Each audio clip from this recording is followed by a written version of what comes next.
It is 2 in the morning and you are awake. You did not set an alarm, you just woke up.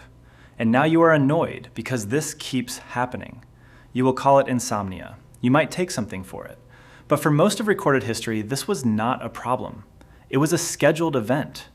People went to bed, they slept, then they got up in the dark. They talked, they prayed, they visited neighbors, they thought. Then they went back to bed and slept again until dawn. They had a name for the gap, and we lost it. To understand why, you have to understand the dark.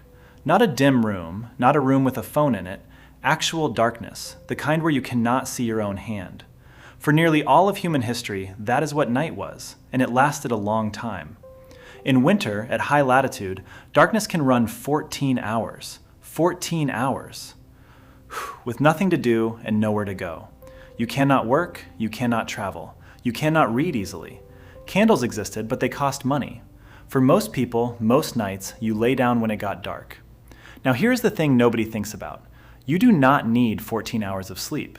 Nobody does. 8 is plenty. Most people manage on less. So what happens to the other 6 hours? You are in bed. It is pitch black. You are not tired enough. Your body does something with that time. It splits the night. Sleep, then wake, then sleep again. That is not a theory. That is what the records say. And somebody spent 16 years finding them. His name is Roger Ekirch. He is a historian at Virginia Tech. He was not looking for sleep. He was researching night itself. And the same two words kept appearing where they should not. First, sleep. Second, sleep. In diaries, in court records, in medical manuals, in prayer books, in Homer, in Chaucer, in Dickens. In 2001, he published the paper. In 2005, the book. Over 500 references across centuries. And they were not describing a problem. They were describing a routine, casually, as common knowledge, which raises a question about everyone who read these documents before him. They read the same words for centuries, and they translated them into something else, because they could not imagine that sleep had ever worked differently.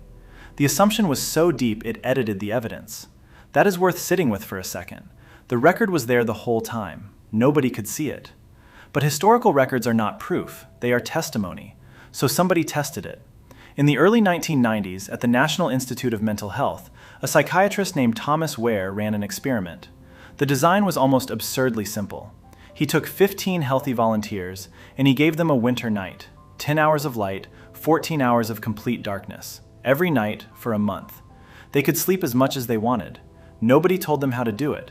The first few nights, they slept about 11 hours, which tells you something on its own. They were exhausted. Then something started to change. By the 4th week, the pattern had settled. They slept about 4 hours. Then they woke up. They stayed awake for 1 to 3 hours. Then they slept another 4 hours until morning. Nobody asked them to do this. It matched the historical records almost exactly.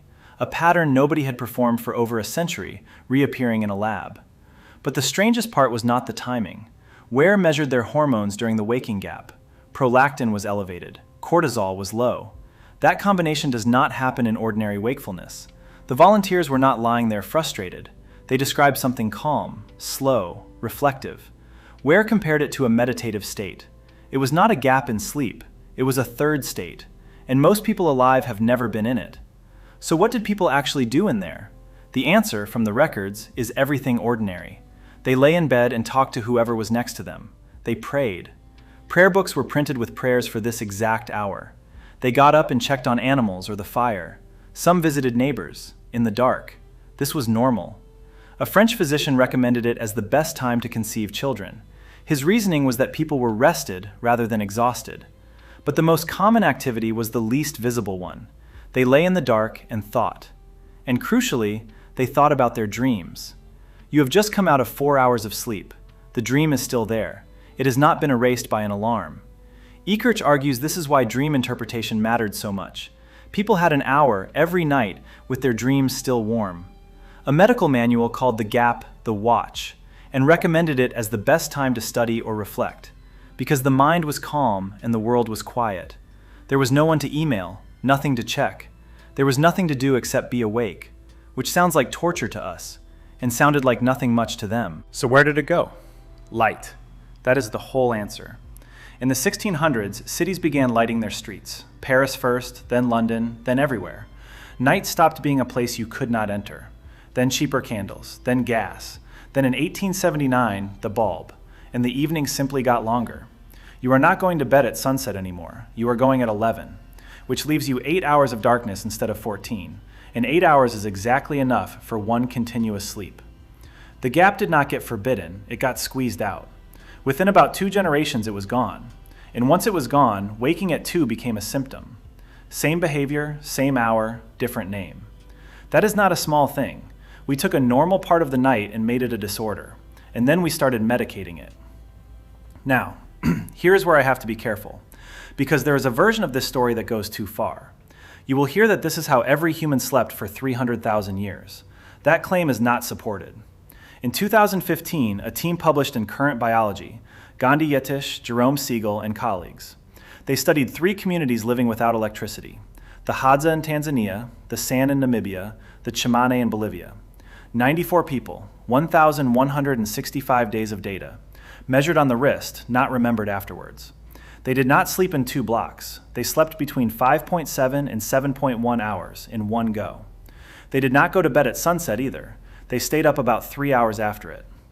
Now look at which group that includes: the San of the Kalahari, the Juhawansi, the same community whose firelight storytelling is quoted in almost every video on this subject. Their nights get cited as evidence for the 2 sleep pattern, and when somebody actually measured them, they slept straight through. So Ekirch is not wrong, but the claim has to be narrower. His records are overwhelmingly from Northern Europe, where winter nights run 14 hours, which is exactly what Wehr recreated. Near the equator, nights are 12 hours all year. There is no extra time to fill. The 2 sleep pattern is probably not human nature. It is a response to long darkness, which, if anything, makes it more interesting. It means the pattern is not stored in your history. It is stored in your response to conditions. Wehr did not teach anyone to sleep twice. He removed the light and it came back on its own, in 4 weeks, in people who had never done it.